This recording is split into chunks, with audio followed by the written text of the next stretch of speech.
나누실 말씀을 보도록 하겠습니다. 오늘 함께 나누실 말씀은 창세기 6장 13절, 14절 말씀입니다. 창세기 6장 13절, 14절 말씀입니다. 창세기 6장 13절, 14절 읽겠습니다.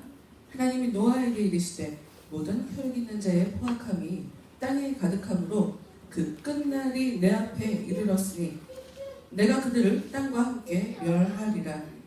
너는 곱페르 나무로 너를 위하여 방주를 만들되 그 안에 칸들을 막고 역청을 그 안팎에 칠하라. 아멘. 제 입을 위해서 기도하도록 하겠습니다. 하나님 감사합니다. 이 시간 저희들에게 하나님의 예배하신 복된 날 허락해 주셔서 아버지 앞에 이렇게 나와서 예배드리게 하심을 참으로 감사합니다. 하나님 이 시간 하늘의 문을 활짝 여시고 저희 가운데 충만함으로 함께하여 주시옵소서. 하나님의 은혜 없이 저희를 단 한순간도 살 수 없는 사람임을 이 시간 고백하오니 하나님 저희들의 마음을 만지시고 저희들의 온전한 주인이 되어 주셔서 이 시간 성령 가운데 우리가 하나님의 사람으로 그 하늘의 사람으로 다시 새롭게 태어날 수 있는 복된 시간 되도록 끝나는 시간까지 하나님 홀로 주장하여 주시옵소서.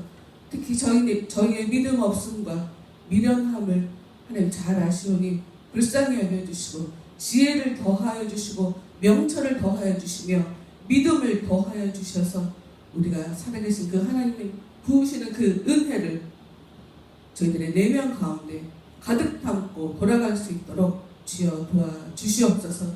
예수님 이름으로 기도합니다. 아멘. 오늘의 말씀의 제목을 다 같이 읽어보도록 하겠습니다. 시작. 역청을 취한 방주. 네, 역청을 취한 방주. 오늘 본문 말씀을 함께 다시 보도록 하지요. 하나님이 노아에게 이르시되 우리가 한 달가량 예수님이 자기 백성을 구원하시기 위해서 이 땅에 오셨다라고 얘기를 했었어요.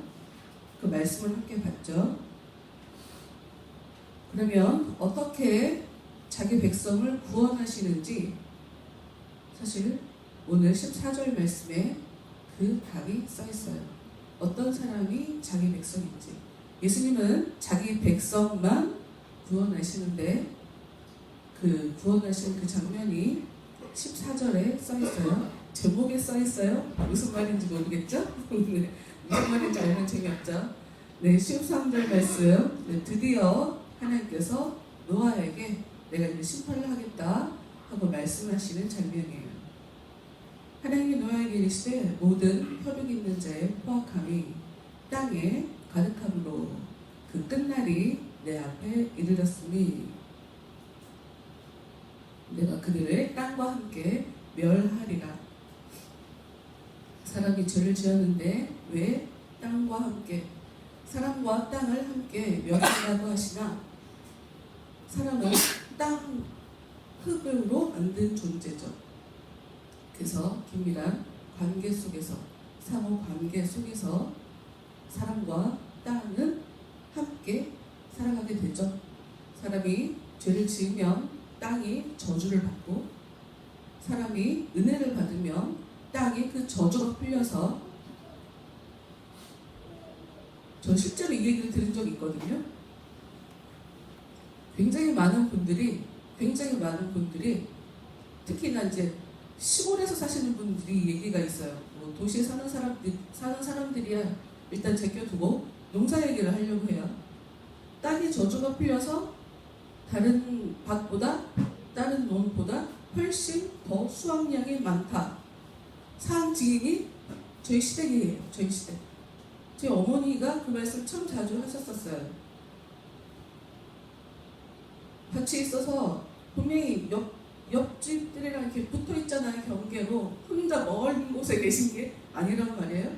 근데 같이 농사를 짓는데 어머니 반만 훨씬 수확량이 많은 거예요. 근데 저희 어머니만 얘기하시는 게 아니라 많은 분들이 은혜로 사시면서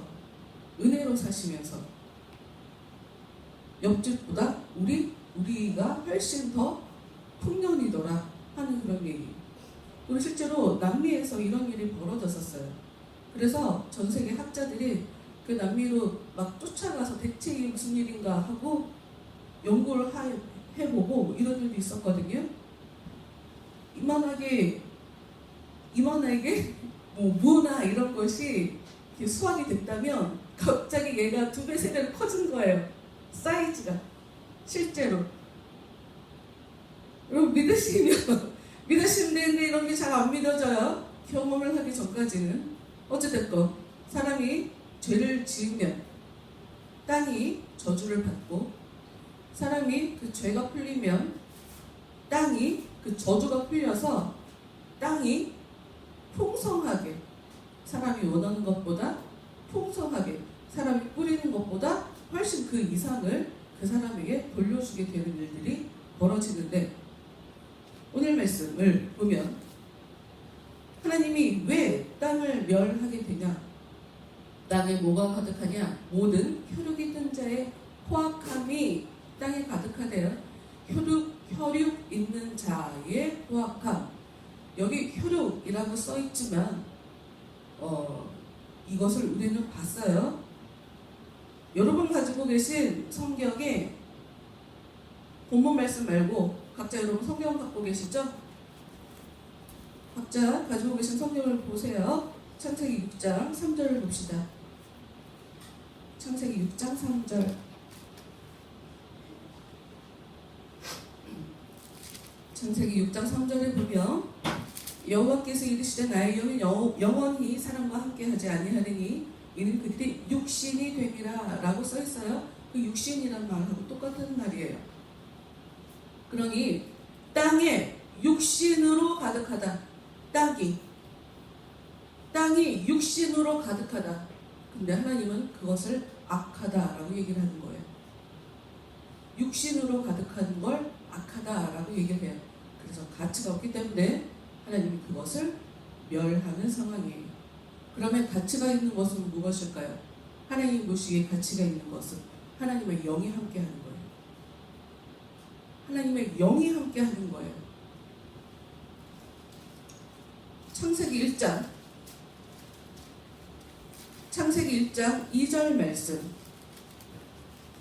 창세기 1장 2절 말씀. 땅이 혼돈하고 공허하며 흑암이 깊음 위에 있고 하나님의 영은 수면 위에 운행하시느니라. 하나님의 영이 수면 위에 운행하고 계세요. 아직 창조가 일어나기 전이에요. 창조가 일어나기 전에 하나님의 신이, 하나님의 영이 창조를 하려고 그 땅을 이렇게 감싸고 있는 모습이에요. 하나님이 함께 하시지 않으면 그 사람은 아직 없을 무예요. 아무것도 아니에요. 아무 존재도 아니에요. 하나님이 함께 하셔야 비로소 일이라는 게 시작돼요. 창조가 일어나요. 분명히 하나님은 이 부분을 천지 창조하는 모습이라고 이야기를 하는데, 말씀을 지금은 이제 시간이 부족해서 이 말씀을 볼 수가 없지만, 창세기 1장은 우리들한테 무엇을 알려주냐면 하나님이 하늘과 땅을 만드신 하나님이 아니에요, 여러분. 창세기 1장은 우리한테 뭘 알려주냐? 땅이 있었어요. 땅이 이미 있었어요. 그런데 자기 위치를 정확하게 찾지 못했어요. 근데 그 위치를 하나님께서 마련해 주시는 게 천지 창조의 일이에요. 이런 이야기는 어렵죠? 다음에 그렇지, 이런 얘기가 어려우면 안 되는데. 하여튼 다시 6장으로 돌아와서 하나님의 영, 6장 3절에 나는 저 사람들과 영원히 함께 하지 않을 거야. 왜? 저 사람들이 육신이 되었기 때문이에요. 우리가 지금 4주째 내가 사람에게 좋게 하랴, 그 찬양하잖아요. 나 지금 타령처럼 불렀다. 내가 사람에게 좋게 하랴, 하나님께 좋게 하랴. 육신으로만 사니까 하나님의 영이 떠나가 버리는 상황이에요. 그런데도 하나님이 거기에 은혜를 베풀어 주셨어요. 120년의 유예 기간을 주셨어요. 그래서 성경이 6장 3절에 보면 그러나 그들의 날은 120년이 되리라. 내가 120년 동안은 참아줘야지.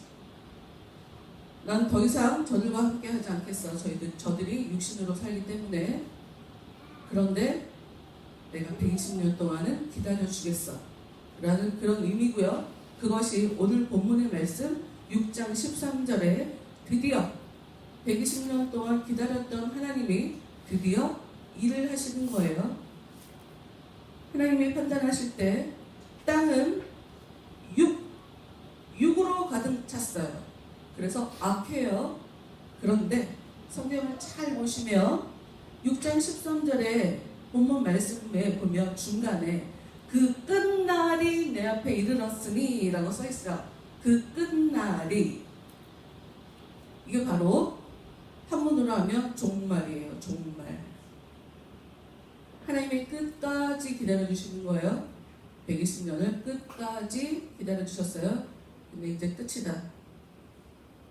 끝이다. 내가 이제 얘네들 다 없애버리겠다. 땅과 함께 멸하겠다. 라고 하시면서 14절,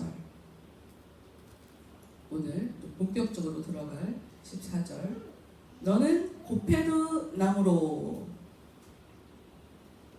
노아에게 하신 말씀이에요. 하나님께서 노아에게, 노아야 너는 고페르 나무로 너를 위하여 방주를 만들어라. 방주는 노아를 위한 거죠. 노아를 위한 거예요. 노아를 살려줄 거니까요. 그 안에 칸들을 막고 역청을 그 안팎에 칠하라. 그래서 살게 되어 역청 때문에 그 배가 살게 되어, 대체 이 역청이 무엇일까? 방주는 또 무엇일까?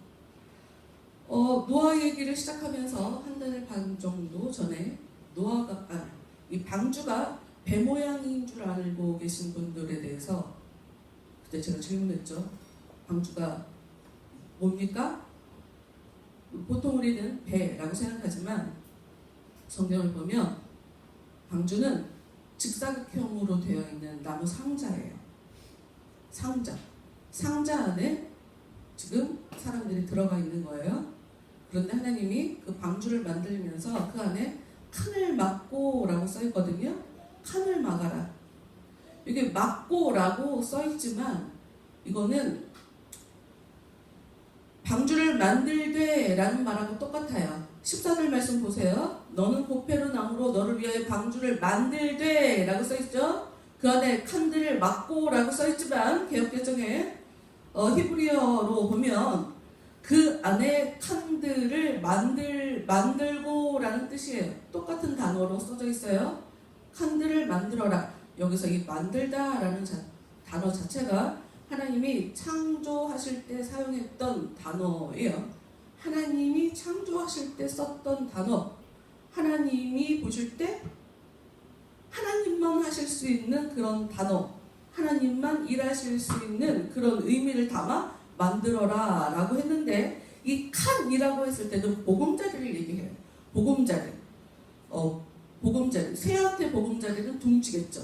그래서 이 둥지라는 단어로 성경에 많이 나오거든요. 다른 말로 얘기하면 새한테 둥지면 사람에게는 집이라고 얘기할 수가 있겠어요. 힌트를 하나 드리자면 이 모습은 출애굽기에 재현이 돼요. 어떤 식으로 재현이 되냐면 하나님께서 이스라엘 백성들을 구원하실 때 하나님께서 그들을 붙잡고 있는, 이스라엘 백성들을 붙잡고 있는 이집트 사람들에게 9번의 재앙을 내렸어요. 파리도 있고 이도 있고 물이 피로 변하기도 하고 우박이 떨어지기도 하고 등등등등. 그런데 그 어떤 일에도 꼼짝하지 않다가 맨 마지막 재앙에 바로가 손을 들고 가라 하고 이스라엘 백성들을 내보내줘요. 그때 맨 마지막 재앙이 뭐냐면 하나님이 이집트 사람들의 왕부터 그 보통 사람들에 이르기까지 사람들의 첫째들을 다 죽여버려요. 심지어 동물들도 첫째들을 다 죽여버려요. 그런데 이스라엘 백성들은 살아요. 어떻게 사냐면 이스라엘 백성들은 자기 집에 피를 묻힌 집에 들어가 있었더니 그 안에서 살게 돼요. 지나가요. 사실 오늘의 이 모습은 그 모습이랑 똑같은 모습이에요. 방주에 역청을 치래라 라고 써있잖아요. 이 역청이라는 말은 우리가 볼 때 무슨 아스팔트 이렇게 코팅하는 것 같은 그런 느낌이에요. 안팎을 방주 안팎에 칠하라 라고 써있으니까요. 근데 이 역청이라는 이 단어는 지금 여기에는 역청이라고 써져 있지만 성경 대부분은 이 단어를 어떻게 사용하고 있냐면 속점, 몸값, 내가 사는 대신에, 내가 안 가는 대신에, 내가 팔려가지 않는 대신에 대신 지불하는 돈, 나를 살려주는 대신에 저한테 돈을 받으세요.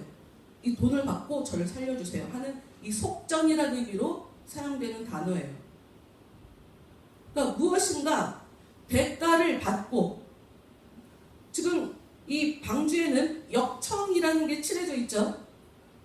아까 이스라엘 백성들이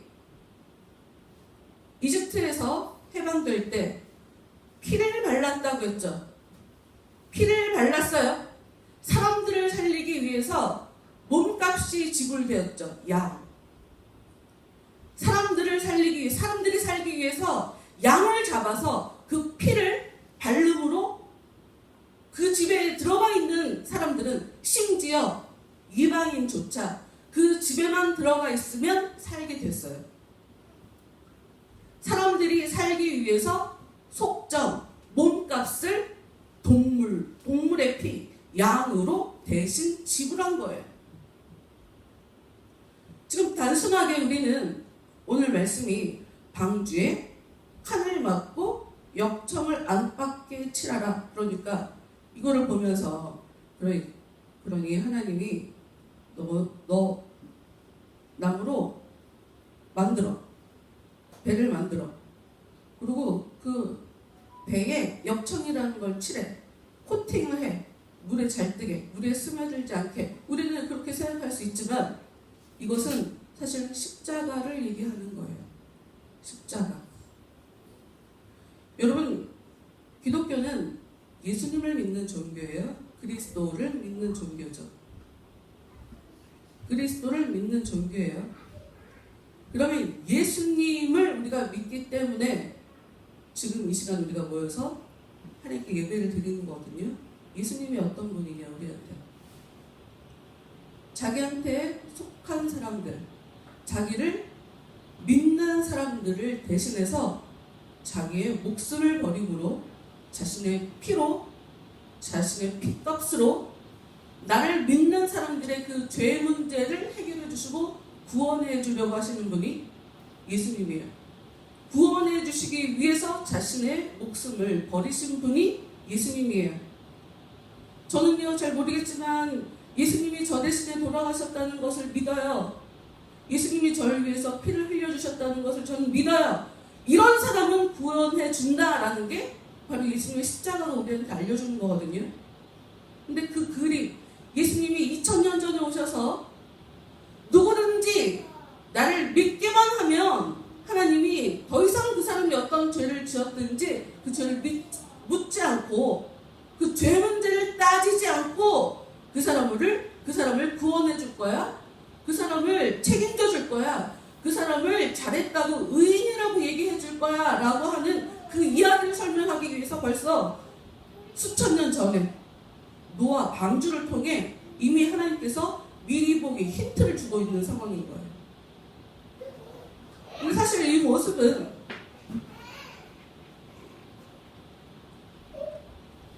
첫 번째 사람 아담과 하와가 죄를 지었을 때, 죄를 지은 상황에 하나님이 이미 한번 보이셨던 모습이에요. 뭐냐면 사람들이 아담과 하와가 죄를 짓고 난 이후에 무엇을 알게 됐냐면 자기들이 홀딱 벗었다는 걸 알게 돼요. 그 나무에 이렇게 숨어 있죠. 네, 하나님께서 어디 있냐? 아담아 어디 있냐? 라고 얘기를 했어요. 그래서 제가 지금 여기 숨어 있습니다. 그 얘기를 듣자마자 하나님이 깨닫게 돼요. 대체 누가 너가 지금 벗고 있다는 것을 알려준 거야. 누가 알려준 게 아니라면 너는 내가 하지 말라고 하는 그것을 했구나. 그걸 먹었구나. 네가 죄를 졌구나 하는 것을 알게 돼요. 숨어있는 그 상황에 이 사람은 나무 잎으로 자기가 벌거벗었다는 그 수치심에 나무 잎으로 옷을 해입혔죠. 옷을 해입었죠. 근데 여러분 나뭇잎이 순식간에 말라버리잖아요. 그래서 하나님이 나와. 언제까지 그렇게 살 거예요? 나무 속에서. 나와. 너는 너가 지은 죄에 대해서 대가를 치러야 돼. 이제 에덴 동산에서 이제 끝이야. 이제 나가. 너랑 나랑 계약이 지금 깨졌어. 내 말을 잘 들었어야 되는데 네가 내 말을 듣지 않고 내가 먹지 말라고 한 그 나무 열매를 먹었으니까 너랑 나의 계약은 끝났어. 대신에 내가 너를 죽이진 않을 거야. 그리고 그 사람들에게 하나님께서 가죽 옷을 해입혀요. 가려주시는 거죠. 수치스럽게 자기들이 벗은 것을 알고 수치스러워했던 그 사람들에게 하나님께서 가죽 옷을 지어 입혀요. 그게 바로 누군가 어떤 동물인가가 죽었기 때문에 가죽 옷이 나왔겠죠. 그 가죽 옷을 입혀서 덮어준 거예요. 그들의 수치스러움을 덮어준 거예요. 그것이 오늘 말씀에 살짝 다른 모습으로 지금 나타난 거예요. 안팎에 그 어떤 피가, 그 어떤 대가가, 그 어떤 속전, 그 사람이 죄를 지었는데 그래서 끌려갈 수밖에 없는데 그 모든 책임을 져야 되는데도 불구하고 대신에 다른 것을 내밀어서 그거 안 해도 되게 되는 속전, 대신 몸값 치르는 그 어떤 것을 배에 바르고 살게 됐다. 이것은 우리가 예수님을 믿으면 그 은혜가 우리한테 찾아와서 우리를 이렇게 덮어주심으로 이 사람이 어떤 죄를 지었든 상관없이 하나님의 영이 그 사람의 속과 그 사람의 겉을 이렇게 덮으심으로 그 사람은 구원받을 수 있게 된다라는 것을 의미하는 말이에요. 여러분 우리가 아까 찬양 불렀던 거 있었는데 첫 번째 찬양 뭐였죠?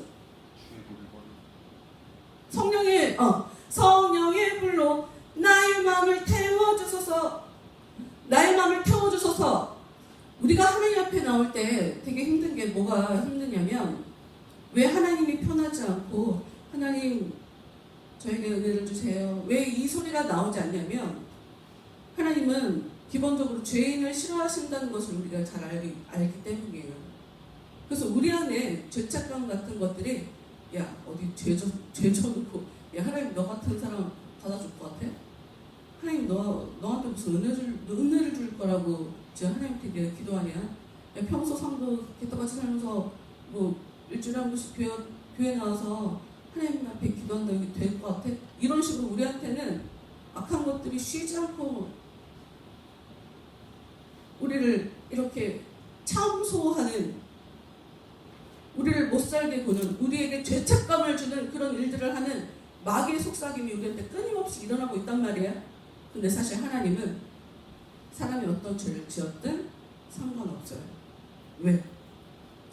하나님의 영이 그 사람과 함께하면, 하나님의 영이 그 사람과 함께하면 그 사람은 바뀔 거기 때문에.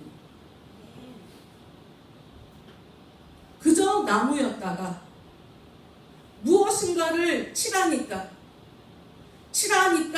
덮으니까 배로 바뀌어서 사람을 건지는 데 사용되는 것처럼 아무 의미 없는, 심지어 더럽기까지 한 것 같은 내 죄가 은혜가 찾아오면 덮여버린단 말이에요.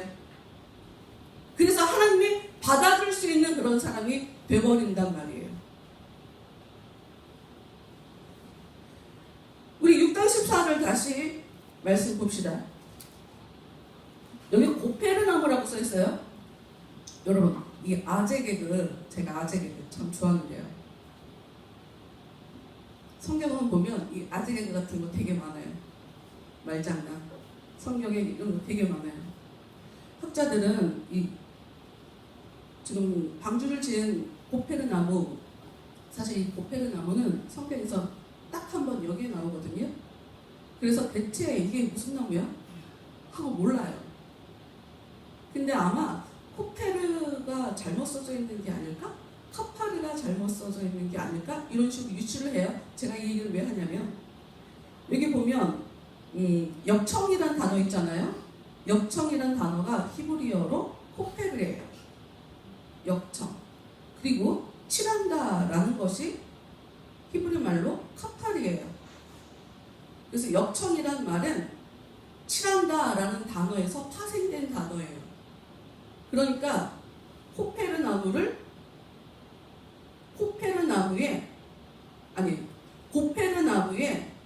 코페르를 카파르한 거야. 이거 아재 개그예요, 아재 개그. 코페르 카파르 발음이 안 돼. 고페르, 코페르, 카파르 이런 식으로 아재 개그예요. 여기서 중요한 건 덮는다라는 게 중요해요. 덮어야 돼. 덮으면 살아요. 그래서 이게 이후로 계속적으로 반복이 돼요. 이 방주라는 말이 한 번 더 나와요. 여러분 가지고 있는 성경 출애굽기 2장을 한번 볼까요? 출애굽기 2장. 출애굽기는 어디에 있냐? 창세기 바로 뒤에 있어요. 성경책 83페이지에 있어요. 출애굽기 2장 3절. 지금 모세가 태어나는 상황이에요. 모세가 태어날 때 모습을 드리고 있는데 2장 3절에 더 숨길 수 없게 되매 그를 위하여 갈대 상자를 가져다가 역청과 나무집을 칠하고, 여기 보면 상자에 역청을 칠한 모습을 볼 수가 있죠. 이 상자에 들어간 모세가 살아남아요. 상자에 들어간 역청을 칠한 상자에 들어간 모세가 살아남아요. 그리고 노아가 탔던 모습은 역청을 칠한 그 나무에 들어갔던 모세와 모세의 가족들이 살아남아요. 그런데 이 상자라는 단어가 나중에 어디서 나타나냐? 하나님을 예배하는 이스라엘 사람들은 하나님을 예배하는 성막이라는 곳이 있었어요. 성막이라는 곳은 하나님께 제사를 드리는 장소예요. 근데 그 성막 안에는 지성소라는 곳이 있었어요. 1년에 한 번씩 제사장들만 들어가는 곳이에요. 그 제사장만 들어가는 그 지성소 안에 언약궤라는 것이 있었어요. 언약궤에 하나님이 임하세요. 언약궤에 하나님이 진짜 나타나세요. 그래서 제사장은 거기 들어갈 때 혹시 내가 죄를 지어서 하나님 앞에 죽을까봐 몸에 방울을 달아요. 그리고 긴 줄을 달아요. 왜? 혹시 내가 죄를 져서 하나님 지금 일부러 들어가는데 내가 깨끗하지 않은 존재야. 그럼 난 죽거든요. 사람들이 방울 소리가 나면 아직 제사장이 살아있구나. 방울 소리가 안 들리면 죽었네 라고 하는데 들어가서 꺼내올 수가 없어요. 왜냐하면 그 안에는 정말 하나님이 나타나는 곳이기 때문에 사람이 죽어요. 그래서 그 줄을 가지고 끌어당기는 거예요. 하나님께서 나타나시는 지성소가 있어요. 근데 정확하게 말하면 지성소 안에 있는 상자예요. 상자. 그 상자는 여러 가지 것으로 덮여 있어요. 굉장히 여러 가지 것을 덮어놨어요. 특히 금을 덮어놨고요. 천사들이 날개로 덮고 있어요. 창세기 1장 2절에서 하나님의 신이 수면 위에 운행하시느니라 라고 하는 그 말씀을 아까 봤죠? 그게 바로 날개로 덮고 있는 것과 똑같은 그림이거든요. 하나님은 이 모습에서 떠나가서 성경을 얘기한 적이 없어요. 여러분, 성경은 우리에게 지속적으로 네가 창세기 6장 특히나 이 노아가 건짐받는 노아가 방주를 통해서 노아의 가족만 건짐받는 장면을 보면 우리는 하나님에 대해서 좀 오해할 수 있어요. 지난주에 봤던 6장 9절 말씀을 볼게요. 6장 9절 노아는 의인이요 당대의 완전한 자라 그는 하나님과 동행하였으며 라고 써있어요. 이런 말씀들이 우리에게 그러니까 똑바로 살아야 내가 완전하게 살아야 하나님과 동행해서 살아야 그래서 내가 건짐받게 되는 거구나 라고 생각할 수 있어요. 근데 아니에요. 9절 말씀이 우리한테 진짜 이 말씀의 의미를 깨닫게 하는 것은 8절 말씀이란 말이에요. 노아는 여호와께 은혜를 입었더라. 은혜를 입으면 의인이 돼요. 설명할까요? 우리는 의인이기 때문에 하나님께 은혜를 받는다고 얘기하지만 뭐가 먼저인지 모르겠으나 은혜를 받았다면 의인이 돼요. 이건 정확하게 얘기할 수 있어요. 은혜를 받았다면 의인이 돼요. 그러니까 우리는 이걸 어떻게 이해되냐? 난 죄인인데 은혜를 받으면 돼요. 은혜를 달라고 하면 돼요. 성경이 여러분 지금 하나님께서 이 사람들을 다 죽여버리겠다고 결정하시고 나서 120년이 걸렸다니까요. 120년을 기다려주셨다니까요. 우리한테는 아직 내가 죽을 때까지 하나님께서 나를 손보겠다고 나를 죄를 정리해버리겠어 라고 한다면 깨닫게 되는 순간 모든 게 다 끝났네 하고 알게 되는 거고요. 우리는 아니잖아요. 지금 일주일마다 한 번씩 나와서 하나님께 나와서 은혜를 받아야 되는구나, 은혜로 살아야 되는구나, 이게 중요하구나. 우리 이거 지금 계속 배우고 있단 말이에요. 이게 바로 하나님께서 우리들에게 계속 기회를 주고 있는 거예요. 계속 기회를 주고 있는 거예요. 여러분 이 로마서에는 이런 말씀이 써 있어요. 여러분 이거 굉장히 자주 읽어보셨을 거예요. 들어보셨을 거예요. 죄의 삭은 사망이요 하나님의 은사는 그리스도 예수 우리 주 안에 있는 영생이니라. 여기서 중요한 게 죄의 삭은 사망이요. 죄를 지은 사람은 죽게 된대요. 근데 여기 삭이라고 하는 얘기, 죄의 삭. 이 삭이란 말은 어떤 단어냐? 군사, 용병이 전쟁을 하고 나서 수고했다고 받는 급여예요. 급여. 그러니 죄를 짓는다는 것, 지금 의인을 설명하기 위해서 지금 죄를 얘기하는 거예요. 죄를 짓는다는 건 어떤 얘기냐? 군사로 싸우고 있다는 거고 그의 대가로 수고료를 받고 있다는 거예요. 죄를 짓는다는 게. 그렇다 그러면 그 죄를 짓는다는 것은 어느 나라 군사겠냐고요? 당연히 마귀 나라 군사죠. 마귀 나라. 어디를 향해? 하나님을 대항해서 싸우는 마귀 나라의 군사로 싸우는 사람들이 죄를 짓는 거예요. 그런 사람들이 죽는 거예요. 죄의 문제? 별거 아니라고 간단히 여기실 수 있어요. 그리고 우리가 어떤 죄를 짓는지 자체를 잘 알지 못해요. 여러분, 예수님은 구약 성경에는 살인하면 눈에는 눈, 이에는 이야, 살인해? 똑같이 갚아줘 라고 하는 게 구약이 얘기하는 거거든요. 근데 예수님은 미워해도 살인이래요. 왜 그러냐? 미워하다 보면 살인하게 돼요. 자꾸 미워하게 하다 보면 이 마음이 멈춰지지 않으면 언젠가는 살인하게 된다고요. 나를 죽이든 내 영혼을 죽이든 내 옆사람을 죽이든 내 가족을 죽이든 엉뚱하게 나가서 옆집 사람을 죽이든 누군가는 죽이게 돼 있어요.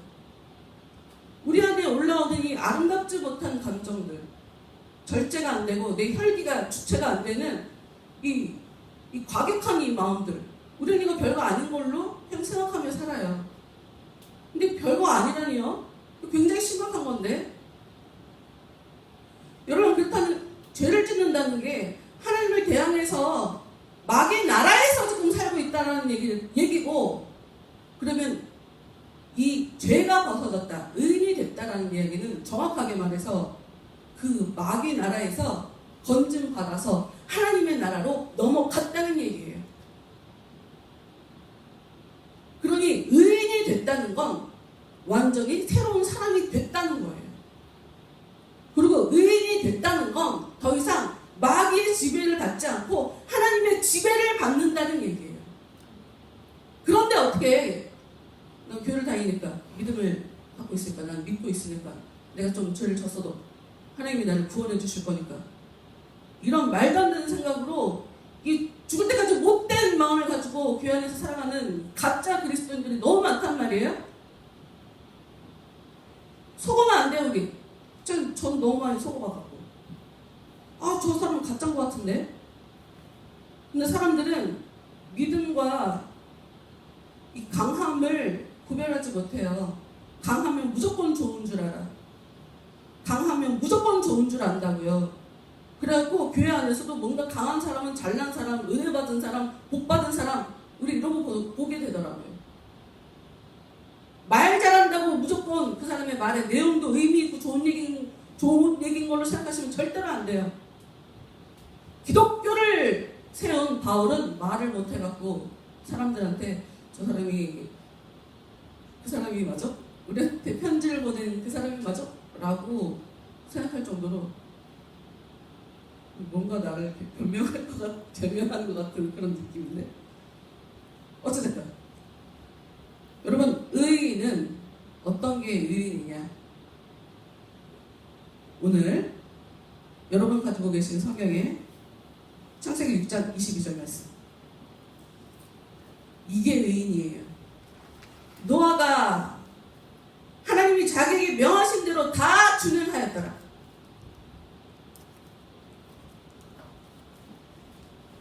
의인이어서 은혜를 받았는지, 은혜를 받아서 의인이 되었는지는 모르겠지만, 이 사람이 하나님이 이 사람을 건져줄 자격이 있는 사람인 건 알겠다. 22절, 하나님의 말씀대로 살았다. 아담과 하와가 쫓겨난 이유는 딱 하나예요. 하나님께서 말씀하신 대로 살지 않았기 때문이에요. 그리고 더 나아가 하나님의 말씀대로 살기 위해서 꼭 필요한 게 있어요. 하나님의 영이에요. 내 육신만을 위해 살면 하나님이 그나마 있던 나에 대한 사랑도 걷어가셔요. 육신대로만 살면.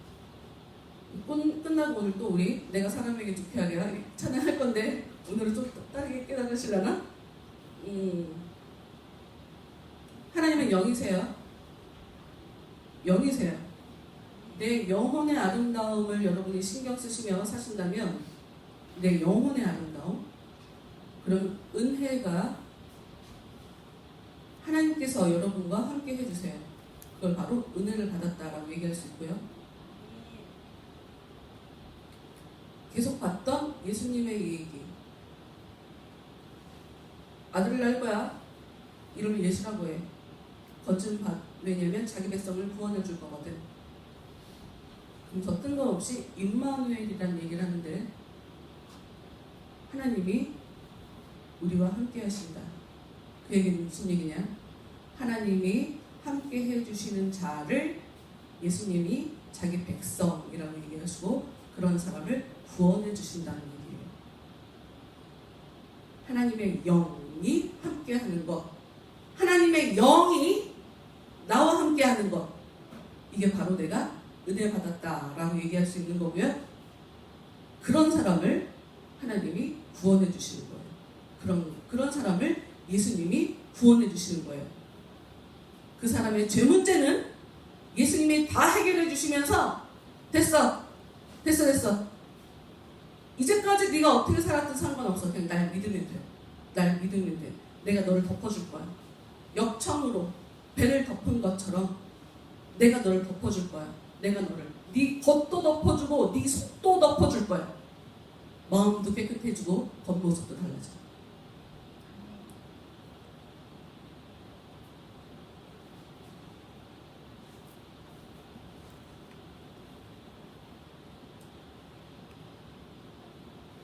우리 찬양하도록 합시다. 성령이 오셨네. 찬양할 거예요. 여러분, 성령은 여러분이 성령님 저와 함께 해주세요 라고 요청하면 여러분한테 찾아가세요. 역사해주세요. 그리고 그 성령이 진짜 원하는 게 있어요. 여러분이 한숨 쉬면서 하는 거 원치 않아요. 왜냐면 처음부터 하나님께서 창조를 하신 이유, 만물을 창조하신 이유는 하나예요. 안식하기 위해서. 그게 무슨 얘기냐? 하나님이 여러분에게 안식을 주고 싶어 한다는 거죠. 편안하게. 대체 뭐가 문제야? 아파? 고쳐줄게.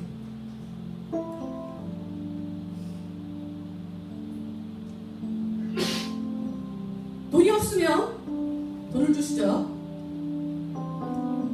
지혜가 없으면 지혜를 주시고요. 왜 이렇게 인복에 지지리가 없어요? 그것도 해결해 주시죠. 성령님이